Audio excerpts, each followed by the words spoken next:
I know. I'm just rewinding slightly so that way we can kind of quick get back into where we're going to be going. All right, so yesterday we talked about thermostats. And again, thermostats in our cooling system is very similar to a thermostat that we would have in a room. We set the temperature, and then essentially the computer is monitoring what temperature it actually is and when to turn on and off the furnace to heat or cool the room. Again, in summertime you won't be heating things, you'd be turning an AC on. In the thermostat in our cooling system, again, it's going to open and close to allow coolant to exit out of the engine block to cool down in the radiator. What about at once? There's like you're going to want to, because again, 180 degrees to 210 is our operating temperature for our engine. We need to regulate that so that way it's as efficient as it possibly can be when we burn the air-fuel mixture, okay, and we have as much performance out of that as much as we can get, okay. So again, we kind of showed you some examples of some pictures here of thermostat when in its open and closed position and how the coolant actually circulates out of the engine block. Let's see here. I don't know if we got to this one. Did we get to this one? yeah. We did. Yeah. Okay, so we do have a bypass valve just like the oil filter.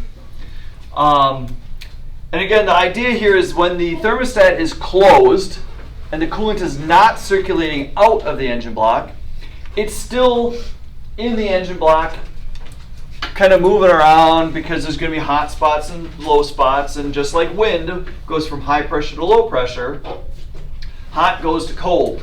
So if I have a coolant that's hotter than a different spot, it's going to start moving in that direction.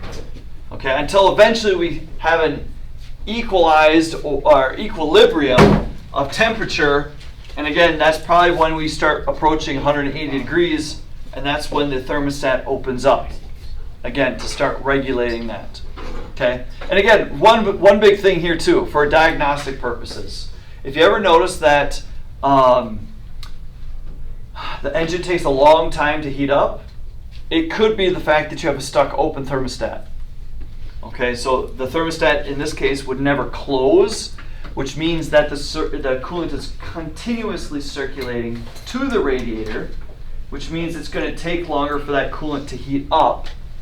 Okay, and again, that's not good because a colder engine as it's running is going to have more deposits inside of it, right? If you ever notice on a cool morning like this, you go out to your vehicle, right? The windshield has got a whole bunch of like water vapor, water droplets, or frost if it's cold enough. Okay, that's because the water molecules in the air condenses on colder material.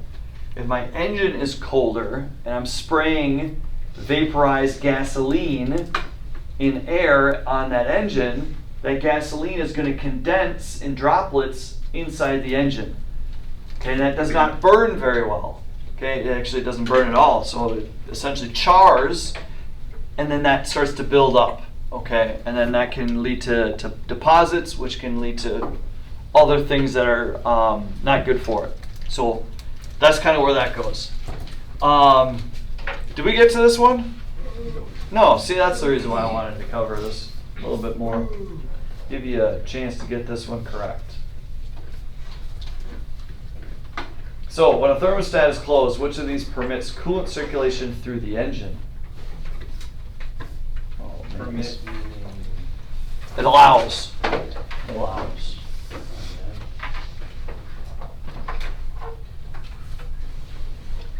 It's in both of the above. I don't think that. No, it says both of the above, none of the above.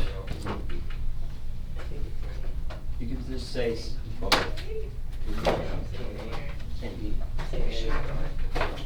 Wait. Emerson's got to look at the answer because he's on his phone, not paying attention. Got it. There you go. I think it's this one. Okay. Now we got everybody in the front row at least. Yeah. Should be this one. I think second row. Emerson, you got to move your finger. There you go. I got you. Third row's good. All right. That should be enough time. All right. 50% of you got this one right, which isn't too shabby for Okay, so it's 4 options. Let's see. I'll start picking on people again. Gavin, we'll pick on you. B.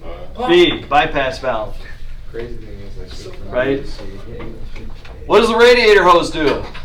All allowed to read. That's basically a tube. So once the coolant exits the engine block, that's how it transports it to the radiator. But if my thermostat is closed, my coolant isn't moving through the radiator hose, it's circulating in the engine block. In that case, there's a bypass valve there that's allowing it to still move around in the engine. Once that thermostat opens up, essentially the bypass valve is blocked. Coolant now goes through the radiator hose to the radiator. Boom. You could tell I was lazy when I was making this because I put both of the above and none of the above. Because I'm just like, whatever, we're just going to throw some stuff out. All right, we talked about the different components in our coolant system. We talked about radiators, we talked about thermostats, we talked about hoses, okay? Did we talk about water pumps yet? No. Okay, we'll probably get to that here in a little bit. We talked about heater cores. We haven't yet talked about coolant itself, all right, which is a component in our cooling system. Now, here's kind of a weird thing to think about, okay? Theoretically speaking, if you really wanted to, you could empty all of the coolant out of your engine, out of your coolant system, and you could put in water, 100% water, okay? That would still work, okay? Because again, we need a liquid of some sorts that's going to circulate around, it's going to pick up that heat, transport it through the radiator, and dump that heat off, okay? So in a bind, you could use water. Now, I do want to let you know, do not ever use tap water. Why? There's iron in it. Yeah, it's got a bunch of minerals in it, okay? Calcium, iron, fluoride, chlorine, right? Don't ever use tap water, okay? If you're going to add water into the system, you want to use distilled water. We'll talk more about that here in a little bit, hopefully. Okay? Now, our coolant is 50% antifreeze, 50% distilled water. That's coolant. Antifreeze and water equals coolant. Now, there are many different types of antifreeze. Okay, there's three main types. One of them, old school, is ethylene glycol. Okay, also known as IAT. You might want to write that down. Okay, ethylene glycol. Ethylene glycol is its technical name. In the industry, we're going to call that IAT. Okay, IAT stands for Inorganic Acid Technology. That you don't need to know, okay? But that's what it stands for, Inorganic Acid Technology, IAT. It is an older antifreeze that is not used in most vehicles nowadays. What's his name? It is. Oh. Levi told me about it. So anyways, ethylene glycol. One way to understand or remember ethylene glycol is it's green, and we typically call it mean green ethylene. Okay? So that's one way that you can tell that it's IAT, it's green.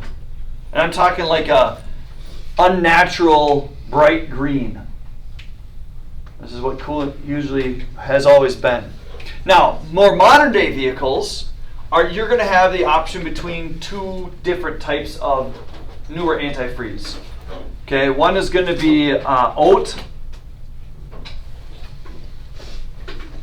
and the other one is HOT. I'm not too sure 100% of how, if I'm going to be getting into that stuff, but OAT, organic acid technology, as opposed to inorganic acid technology. Okay, so organic acid technology. HOT is hybrid organic acid technology. I know it's kind of technical. Do we need to know that? I would write down at least those three abbreviations for sure, yes. So IAT. IAT, that's ethylene glycol, same thing, okay? OAT, organic acid technology, that's probably your most common type nowadays. Organic. Organic acid technology. We're starting to see some vehicles start using HOAT, H-O-A-T, hybrid organic acid technology, but I need you to understand something. It's not the same type of hybrid that you would have, like, right? Oh, my car's a hybrid, so it's going to use hybrid organic acid technology. No, okay? Basically what this is HOAT is a kind of a chemical combination of IAT and OAT, for a lack of a better term. And again, you don't need to write this down, but because we've switched over to mostly aluminum engine blocks, aluminum is the main metal, okay? We're going to be using OAT or HOAT because it doesn't degrade the metal as much. So that's why we have that. DexCool, technically speaking, that's going to be your OAT. But DexCool is trademarked, and it's exclusively used for General Motors products like Chevy or GMC. Again, you don't necessarily need to know that. But just if you go into the store and you pick up DexCool, or it tells you to get DexCool, that's what that means. It's just it's a name, a marketing term, okay, for that sort of stuff. All right, let me go ahead and we're going to move on to the next one here. We'll talk more about this probably next week when we're dealing with the lab, but you have to understand that there are different colors associated with the different antifreezes, okay? Those different colors are essentially kind of indications of their chemical makeup, and you should never mix colored coolant. All right? You're like, hey, this is green, I got some red stuff, I'll just put it together and it'll be fine, right? Okay? If it was green to start with, use the green coolant. If it was red, use the red coolant. If it was orange, use orange. If it's blue, blue. Okay? Always have the same color. Because the color indicates the chemical properties of the antifreeze. Again, we'll get into that more next week. Now, we live in Wisconsin. What happens in January and February in Wisconsin? Everything freezes. So, you know how I said earlier, hey, I could put 100% distilled water in my coolant system and it would work and it would function? The problem is we live in Wisconsin, so all that water in the wintertime is going to freeze. Okay? And it's going to freeze inside your engine. Like that would not be good. That would not be good. Okay? Because as water freezes from liquid to solid, right, it expands. And if all that water's inside the engine, a metal engine, okay, that water is strong enough to where it will start expanding. It's going to push things, and it's going to potentially crack your engine block. Okay, we do have these things in there called galley plugs.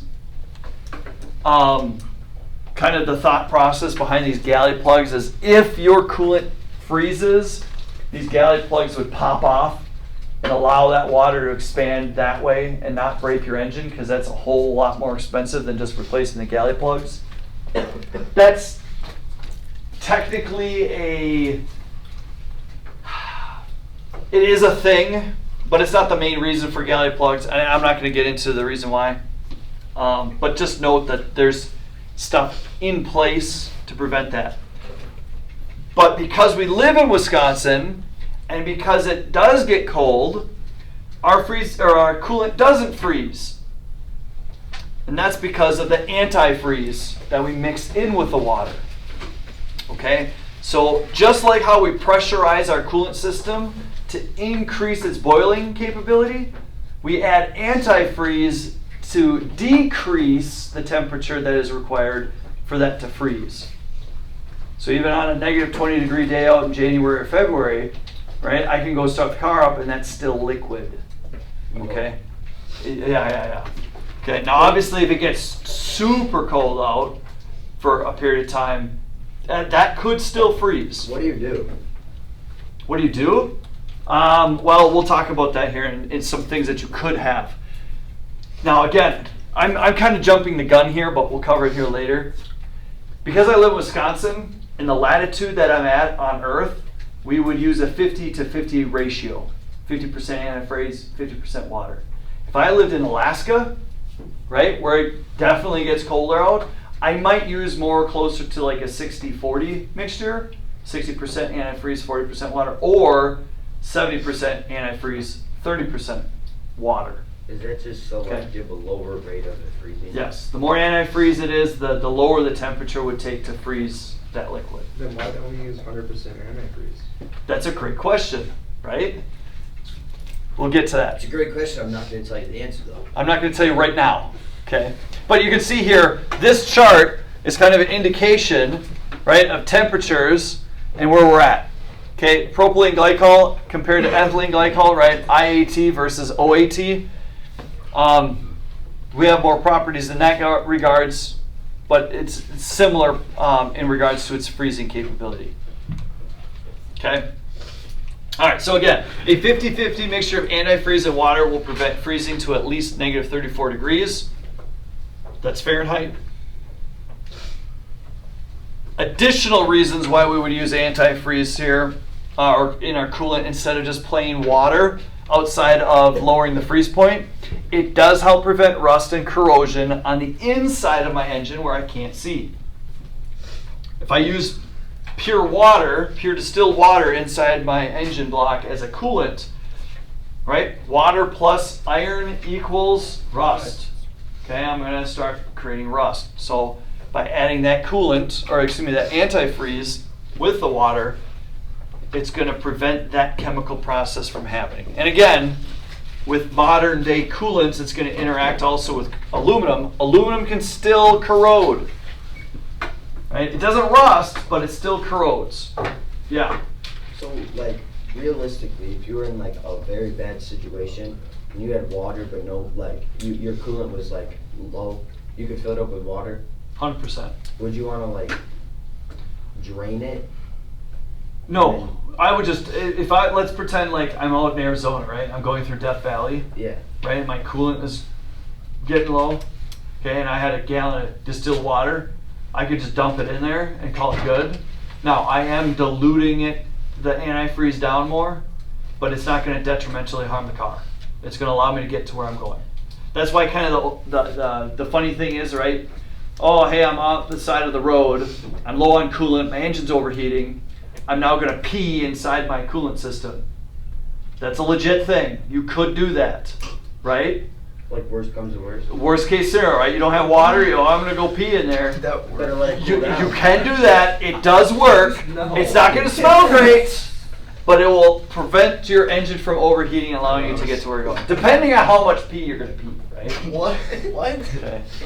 So yes, it's a thing. You can turn like undiluted water into diluted water. Undiluted water into diluted water. Wait, what do you need to put in there? Distilled water. Distilled. So you know how we have a 50-50 mixture. Okay? I'm driving through Arizona. Yeah. Engine's overheating. Cool. I'm going to add more distilled water to that. Now instead of a 50-50 mix, you're probably going to have like a 30% antifreeze, 70% water. But, Which is fine. It's Arizona. It's not going to freeze. but what if you only have undistilled water? You could still add it. It's not great. But like having unfiltered oil go through the engine, it's still better to have dirty oil than no oil. It's still better to have some kind of liquid in your coolant system than not. Oh, so what do you need that? Now, here's what I would do, right? If I'm in an emergency and I'm stopped and I have to do something along those lines, as soon as I get to my destination, I'm draining my entire coolant system and Adding good coolant. getting it back to where it needs to be, right? I'm not going to let it sit there for 4 months going, well, I'll get to it eventually. It's running fine now. Okay? Might not be in a few months.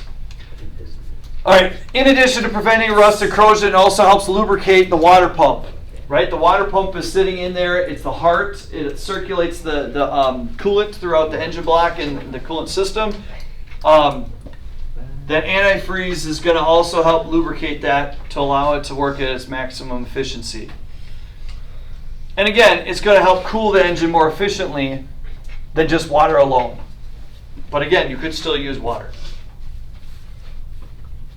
Now, by adding antifreeze with a mixture of water into my engine, it also not only lowers the temperature for freezing, it also increases the temperature for boiling. Okay? So a 50% mixture of antifreeze and water raises the boiling point by itself to 265 degrees. That's critical. Plus, I can now pressurize the system and increase that number even more.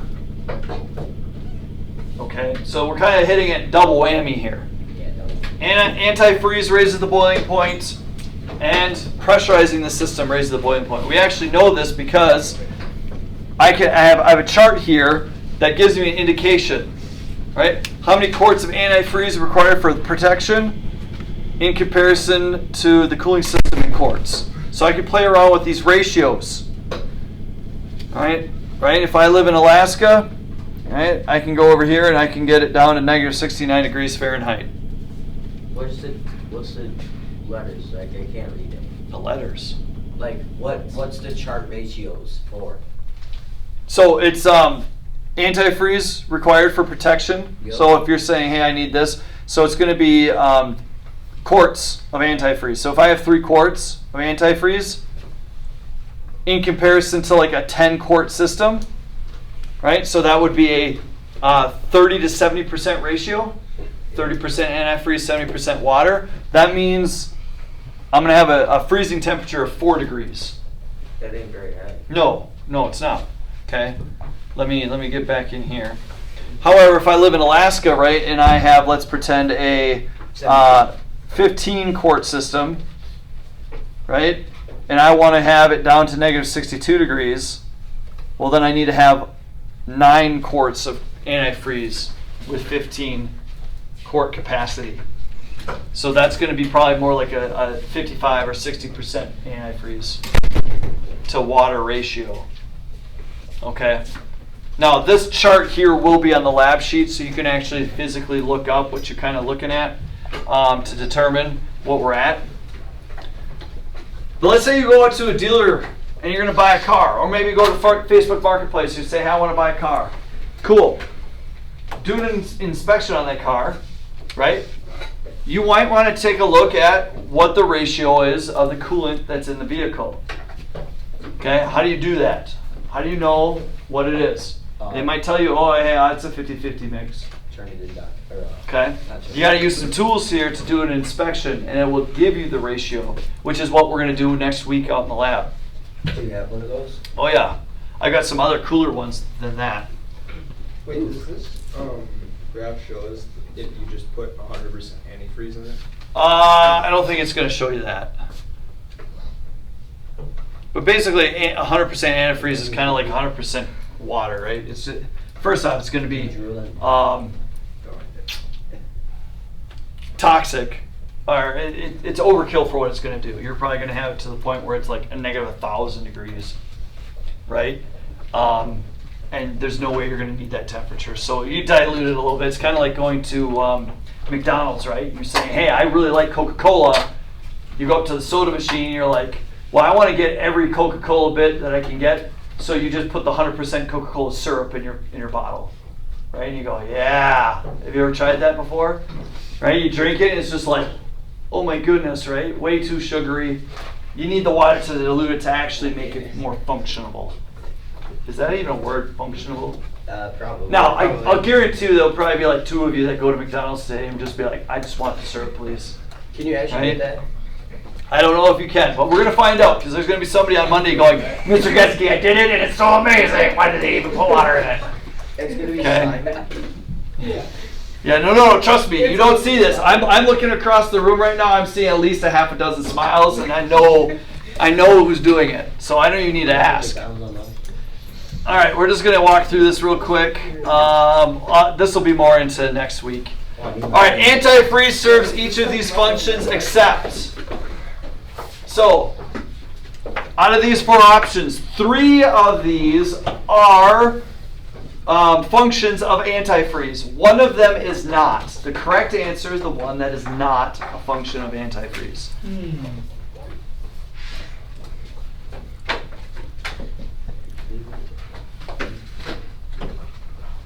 I love this question so much because there's going to be, I know at least 3 people complaining, it's worded differently.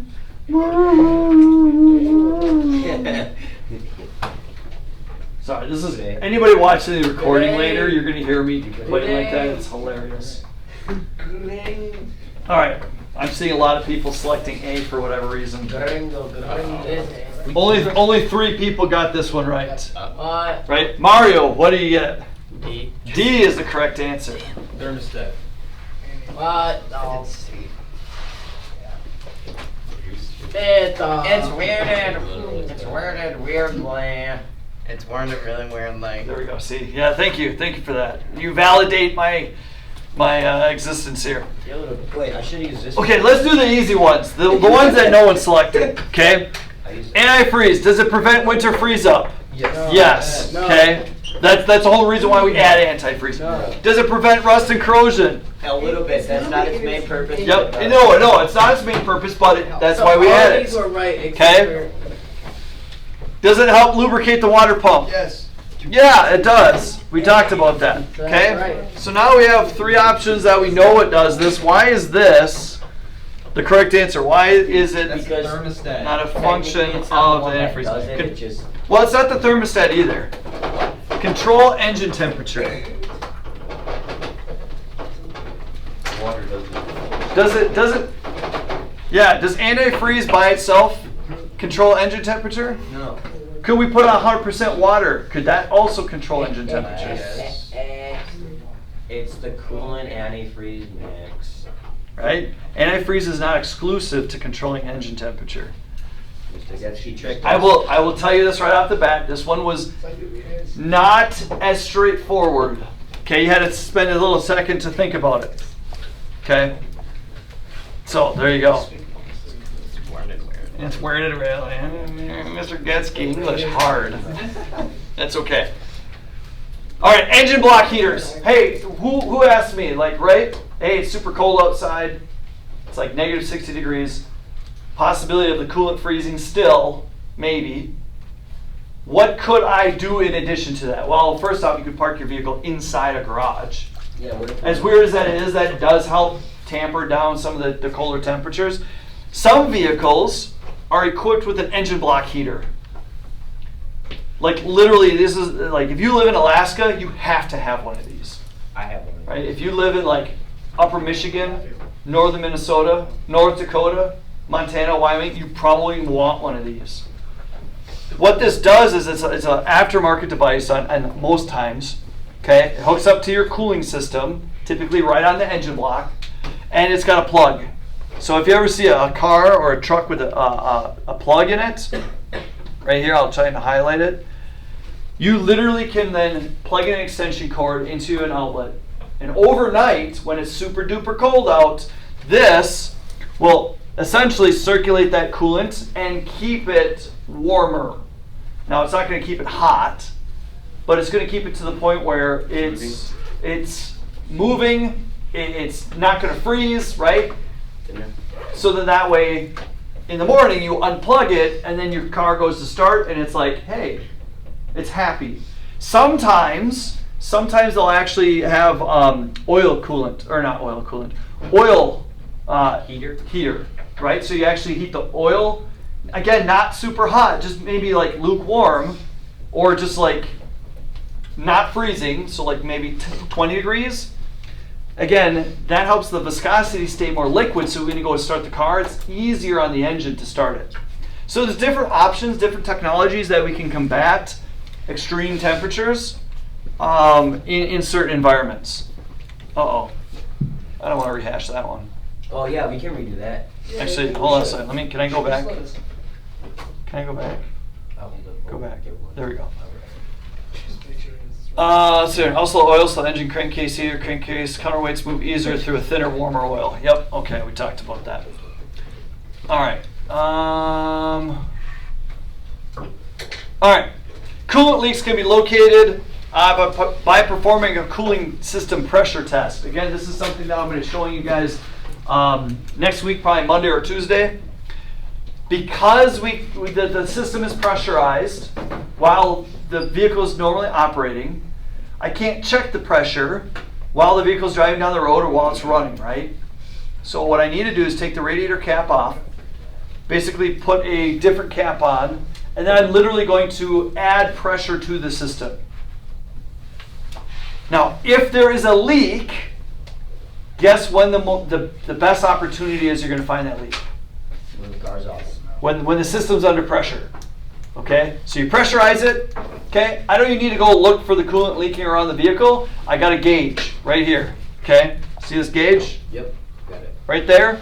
It's got a needle. I pump it up to 15 psi, whatever the radiator cap tells me to pressurize it to. And if this needle is slowly going down, it's losing pressure, what does that tell me? You have a leak. I have a leak. Okay, because remember, my coolant system is a closed loop system. There shouldn't be any leak. Okay? So if I'm losing pressure after I pressurize the system, that pressure that is escaping somewhere somehow. Okay? At that point in time, now I have to go searching for the leak. Okay? Now, if I pressurize it and it sits there and it stays pressurized for 3 hours, 8 hours, we're good, no leak. Sometimes a lot of technicians will actually do this test, they'll pressurize it, let it sit, go have lunch, come back and then check the needle. Because sometimes that leak is extraordinarily slow. It's not going to be like, right? If it does that, you've got bigger problems. Sometimes technicians will do this and let it sit overnight. Okay, it doesn't matter how long, it should still stay pressurized. So one of those things. Okay. Now, obviously, in our lab, we're not going to be able to keep it pressurized overnight. But you might want to pressurize it when you first get out there, do the other parts of the lab, then check it at the end of the hour. All right. If you notice, how am I doing on time? I got 5 minutes. We're going to end here today. Good spot to end. If you are noticing that your engine coolant level is slowly dropping, right? You're losing coolant somewhere. But then you get on your hands and knees, you start looking underneath the car, and there's no evidence that coolant is on the ground. You have to literally, this is what you're going to say. You're going to say, oh crap. Okay? Because you have an internal leak. What if I don't want to still? Okay? Internal leaks are very bad because more often than not, if it's not going out, it's going in, it's getting consumed probably in the combustion chamber. Okay? And if it's being consumed in the combustion chamber, there's only one culprit for that. A bad head gasket. And if your head gasket is not holding coolant, that is very expensive. Okay? Because you're literally taking the entire cylinder head off just to get access to the cylinder or the head gasket to replace that. It's very labor intensive. Okay? So again, there are other tools like this here that if you are suspecting that it's an internal leak, you can go and put this test. It actually tests to see if there's exhaust gas inside the coolant system because of a head gasket leak. If you ever take it off, the radiator cap, and the vehicle's running and you notice bubbles are coming up, could be exhaust gas. Could also be a cracked cylinder head or a cracked block, which is way worse than a head gasket failure, but not one of those things. Cap off in the car. All right, we'll end. We'll start up on 27 again tomorrow, or excuse me, Monday. Tomorrow. Yeah, tomorrow you guys don't have class. You have Yeah, you have class. I have to be here, yes.